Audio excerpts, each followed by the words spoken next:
All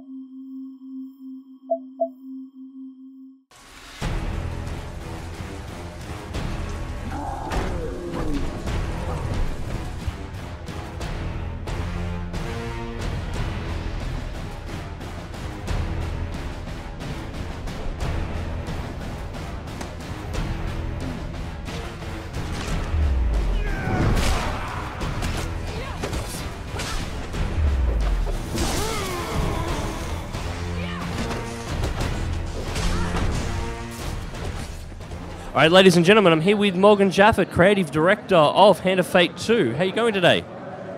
Doing fabulously.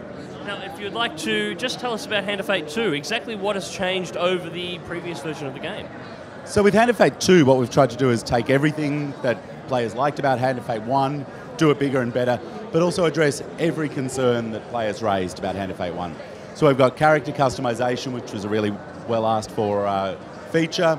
We've got 4 playable companions that play alongside you, that have their own quest lines, their own ways of changing combat, their own ways of impacting the card table. Combat's been completely overhauled, and the real heart of the game is we now have 22 challenges, each of which has its own unique mechanics and gameplay that drives the deck building part of the game. So after 100 years from Hand of Fate 1, the dealer's back for revenge. The dealer was defeated at the end of Hand of Fate 1. He's come back for revenge. He's asking you, the player character, to be the tool of his revenge, and he's going to train you up. So these 22 challenges are his way of training you to become the ultimate Hand of Fate player. Now, I have to ask, is he going to be as big a bastard as he was last time? Because I loved him as a character last time. Well, it's an interesting question, actually, because I mean, don't get me wrong, the dealer's a bastard, but this time he's your bastard. So because he's your ultimate ally here, he's trying to train you up. Of course, being the dealer, he's trying to do that by brutalizing you as hard as possible so that you're ready for what comes. Now, you mentioned the combat system got overhauled. Exactly what ways has that changed? Look, in more ways than I can number, but what I will say is Hand of Fate 1's combat was very Arkham derivative.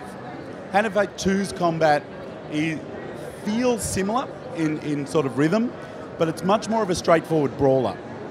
What we've tried to do is make sure that every system is interlocked. So we have 3 different weapon types: dual wield, sword and shield, 2-handed weapons. They each have pros and cons. Every enemy type has their own ways of responding, their own pros and cons. We want to encourage you to customize your style depending on the encounter you're fighting. We've also, just simple things like fix cameras, fix the arenas to better support the types of enemies you have, make sure enemies' rhythms work in a way that they combine in interesting ways. So if you're up against mages plus Empire soldiers, that feels like a different combat to, say, Empire soldiers supported by corrupted tanks. There's a bunch of different ways that all of those put together. So every time you play, you should feel like it's a fresh combat with interesting things to do. The other thing is, we now have combats where, like, you have a companion fighting alongside you, but there's other allies. You can ally with Imperial forces and be fighting alongside them to defeat people. You can ally with a group of mages and end up with mages fighting on your side. The alliances are much more convoluted and changing than they were in Hand of Fate 1. Now, you mentioned the companions, the AI for those. Yep. How intelligent are they? Companions often can run into situations where they are less than useful.